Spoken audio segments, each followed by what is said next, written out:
আহলে হাদিস সমাজ আপনার আদর্শ দেখে মনে হবে আপনি আহলে হাদিস, কিন্তু দুঃখজনক হলো সত্য যে শুধু বুকে হাত বাঁধা, রফুলে আদায় করা, জোরে আমিন বলার মধ্যে আপনি আহলে হাদিসের গোষ্ঠীকে সীমাবদ্ধ করেছেন।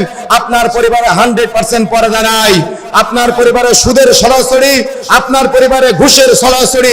এই জন্য আমি ব্যর্থহীন ভাষায় বলে যেতে চাই, যতদিন পর্যন্ত মুখে দাড়ি না রাখবেন ততদিন পর্যন্ত নিজেকে আহলে হাদিস পরিচয় দিতে পারবেন না। যতদিন পর্যন্ত সুদের লেনদেন ছাড়তে না পারবেন ততদিন পর্যন্ত আপনি আহলে হাদিস না।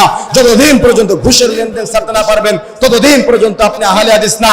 যতদিন পর্যন্ত আপনি আপনার মেয়েকে 100% পর্দা করাতে না পারবেন ততদিন পর্যন্ত আপনি আহলে হাদিস না।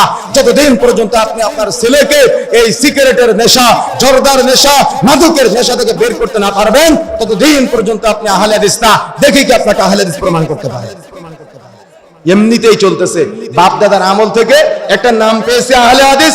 বাপ দাদারা রফলে আদায় করতো, বাপ দাদারা জোরে আমিন বলতো, বাপ দাদারা বুকে হাত বাঁধতো, বাপ দাদারা পায়ের সাথে পা মেলাতো, তাই আমিও পায়ের সাথে পা মেলাই, তাই আমিও জোরে আমিন বলি, তাই আমিও কি করি, বুকে হাত বাঁধি। কিন্তু একজন আহলে হাদিস হওয়ার যে শর্তগুলো আছে এই শর্ত আজকে আমাদের মধ্যে দেখা যায় না।